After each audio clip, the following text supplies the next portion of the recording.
I'm going to be repairing a computer, which is not something I usually do. But we have my dad here to supervise everything, and he is aware of everything. Would you like to tell him your age? Yep. My age is 62, and I'm gonna go back here on the other side and put Yep. together another cat, and then we can get going with it. Yeah. Okay. But I'm gonna point this camera down here. This is the computer I'm gonna be repairing. Thank you, Dad. I appreciate you. But this is the computer I'm gonna be repairing and putting some RAM sticks inside of the computer itself. So I guess we'll just do that. Hopefully it doesn't show my bare feet. If it does, I will. You know what? No. Better yet, I'm just gonna get some shoes on. I don't want you all to see my bare feet. But either way, we have the desktop computer right here. This is the HP 6000 Compact SFF.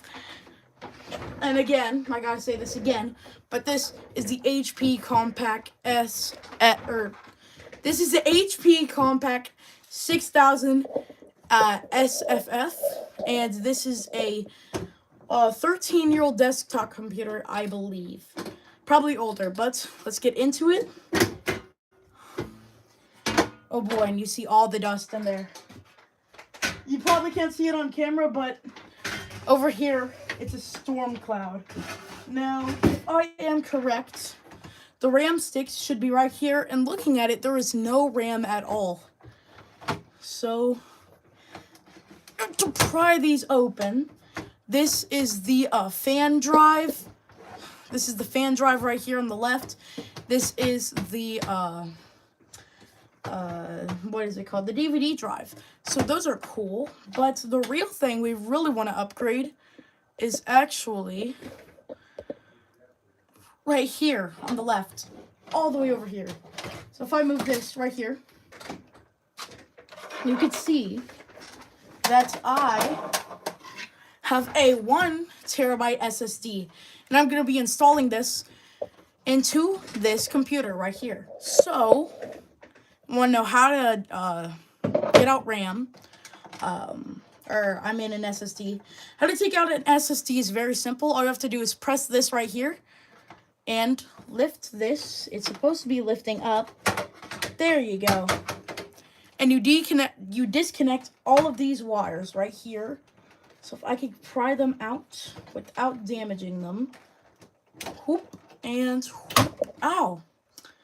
And you want to unscrew these little bits, and we are installing a 1 terabyte SSD for the computers. And to put that into perspective, this is 3 gigabytes. And remember, this is over 13 years old on a computer. So, yeah. I'm trying to unscrew these, but for some reason they aren't exactly screwing correctly.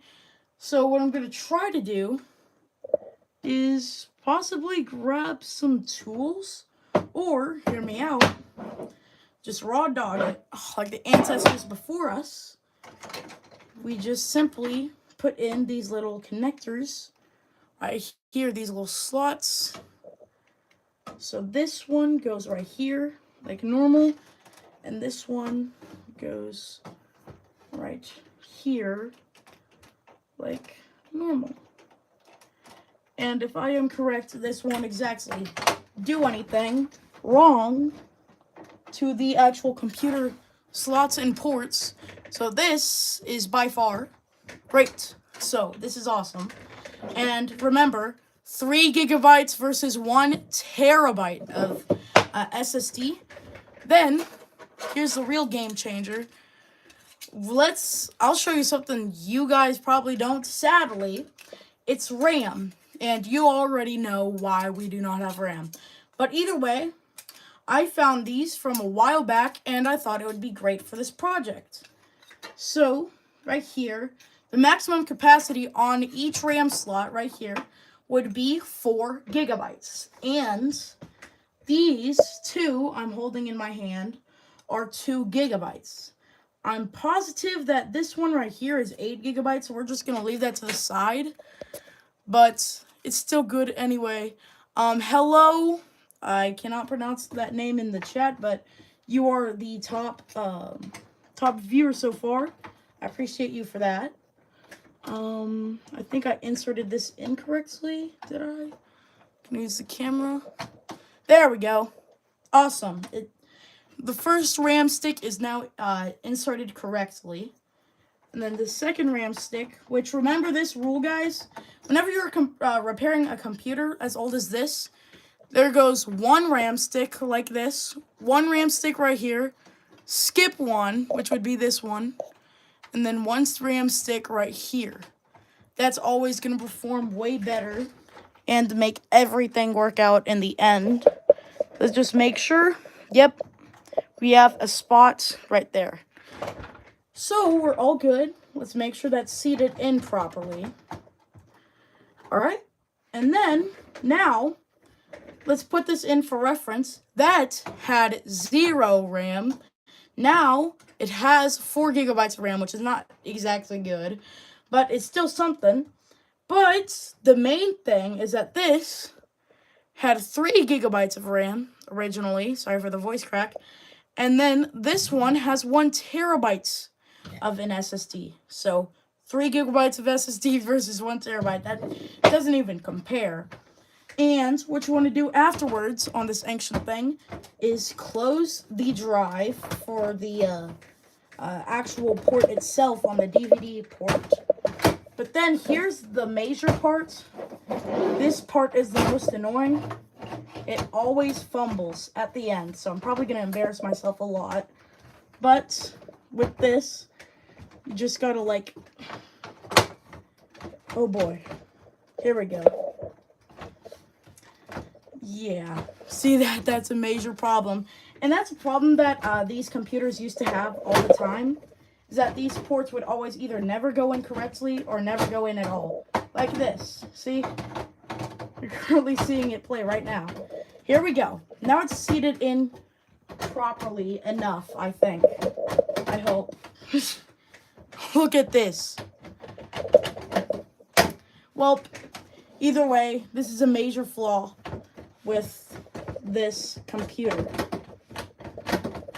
That is not good at all. And just so you know, I didn't break it or anything. See, it still comes out.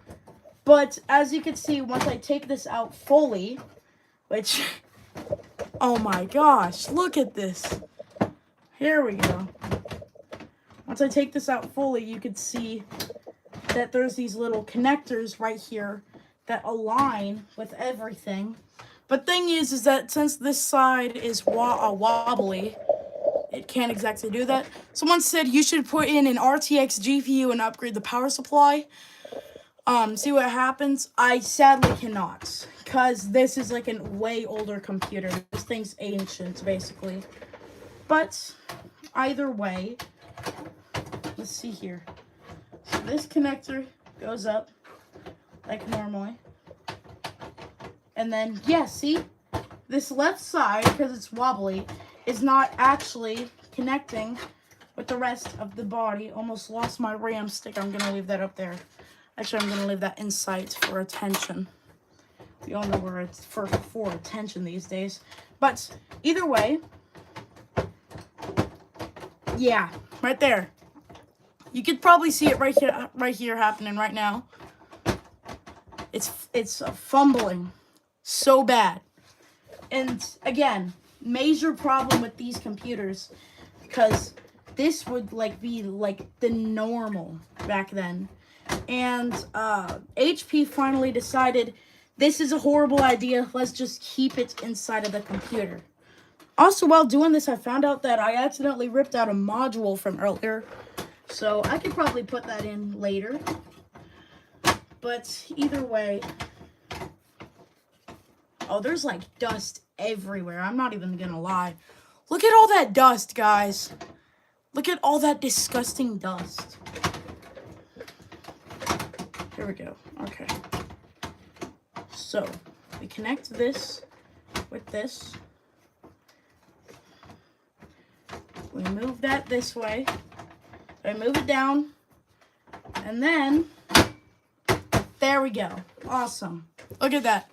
So now that we have that, we need to do one more thing, which I think, that hurt a lot, but that would be this little adapter that I'm going to point out right here. Here. In 1 second, once it unscrews. Alright, here we go. I have it now, so let me just take it out. And, okay, well, it's apparently still in. Gonna have like 0 views once I go back. But this, oh my gosh, just get out of the damn. I'm actively embarrassing myself. Okay.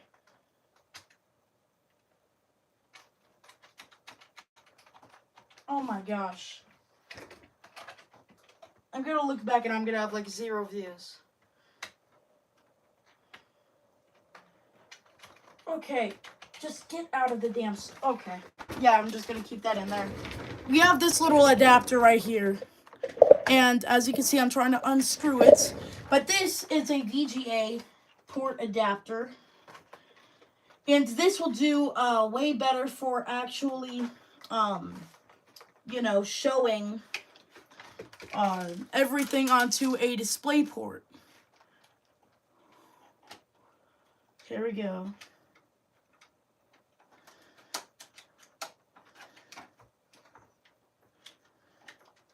Almost done unscrewing the damn thing. Okay.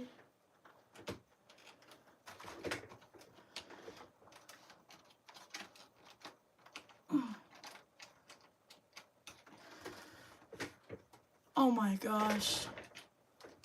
Okay.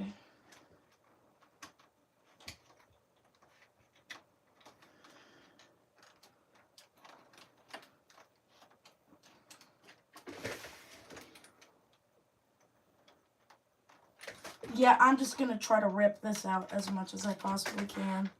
But either way, this adapter will control all the settings from this and compute it into the TV itself, and make everything actually work. So, if I can just unscrew that.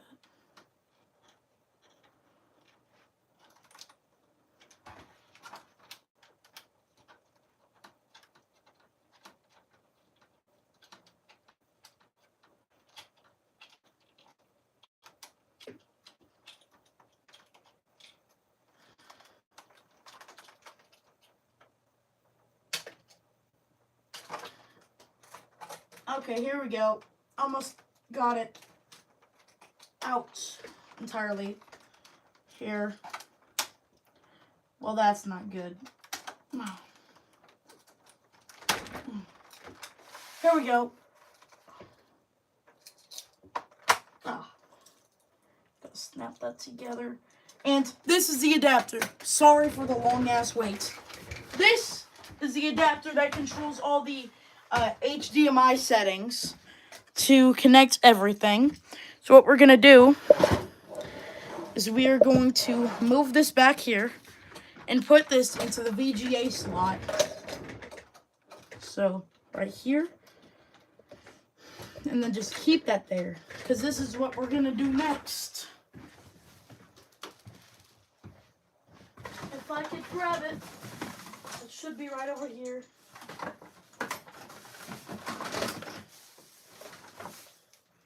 Aha! Here we go. So then, this adapter allows HDMI to go into the device itself. So, once I screw this on, oh my gosh, there we go. Wait. Almost lost my cool there for a second.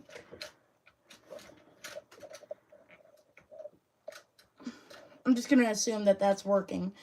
And after that, we put this onto the screen. Oh, that's not good. All right, now we put this onto the screen, which would be over here.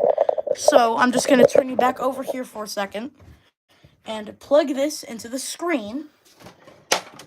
And right here. Oh, dropped the little thingy-majingy.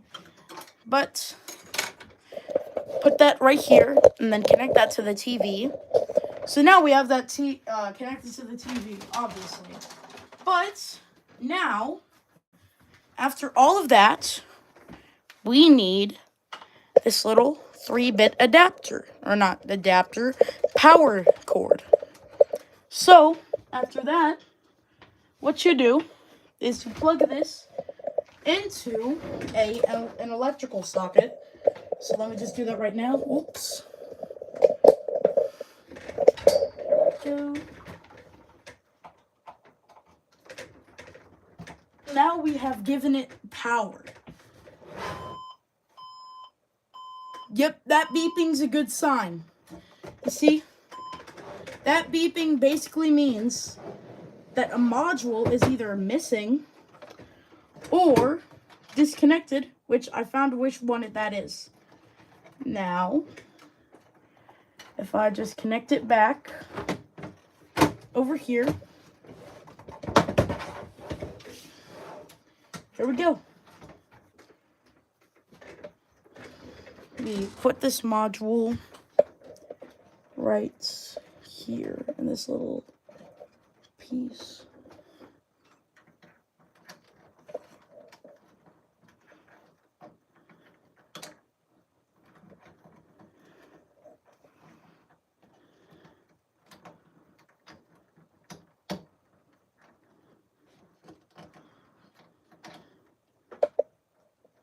I found the problem. There we go. Flip it around.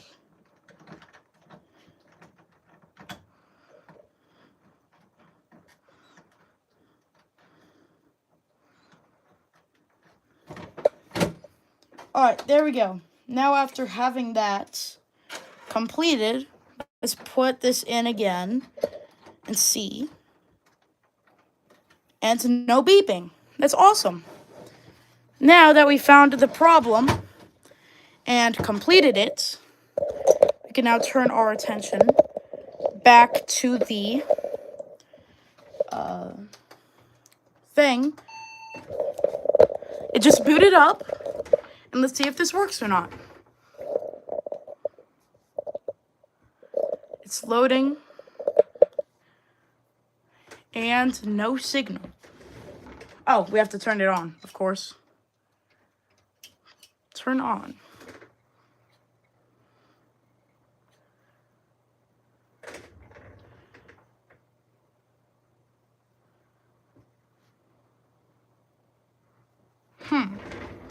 So, that must mean that there's a problem with the display port, which would be the RGA, I think. RGA cord, yeah. So let me plug this in, boot this in, and, oh, I see the problem. I think it's very simple to just fix it, yeah. Here, I'm gonna move you back down over here, and check this out. So I think I found the problem. I don't think this adapter can be used for this exact thing. But what I think I can do is just use a normal generic VGA cord, so we can't just use the HD filter that normally comes with it. But that's okay, either way. Let's just take this out. And that's okay. Oh.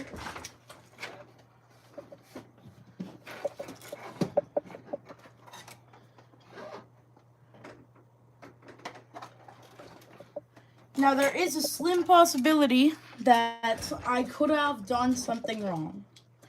But I have no idea if I did or not. But that's the thing I like about doing this, is that it's all about trial and error. So maybe I could have been on the entirely wrong HDMI port. Is that a possibility? I don't think so, but let's give it a shot. You see no signal. So now we go to HDMI 2.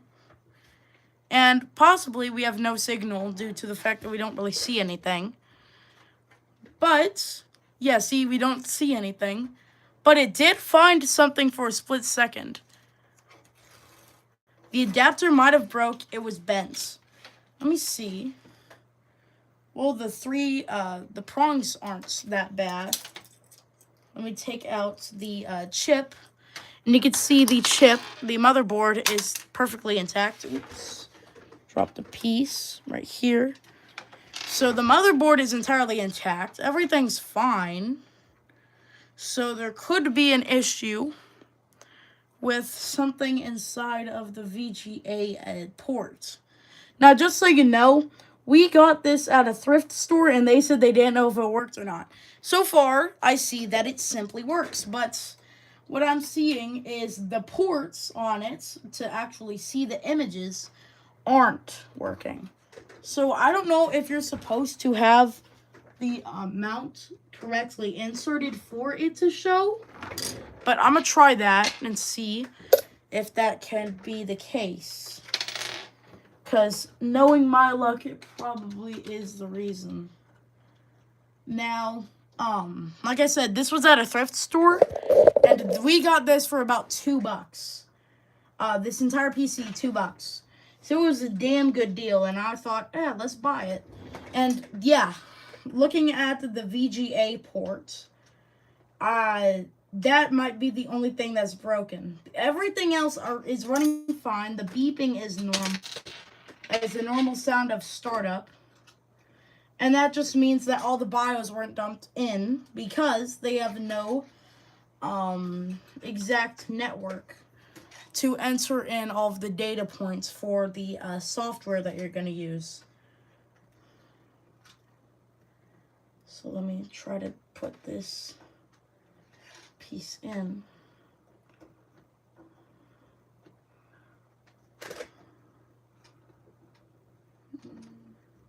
That should be good. Now, let's see.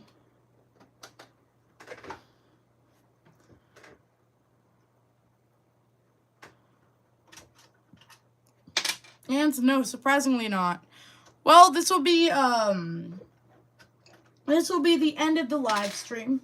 I will possibly make a part 2 of this tomorrow, but thank you all for joining this live stream. I do appreciate it, and y'all have an amazing day. Goodbye.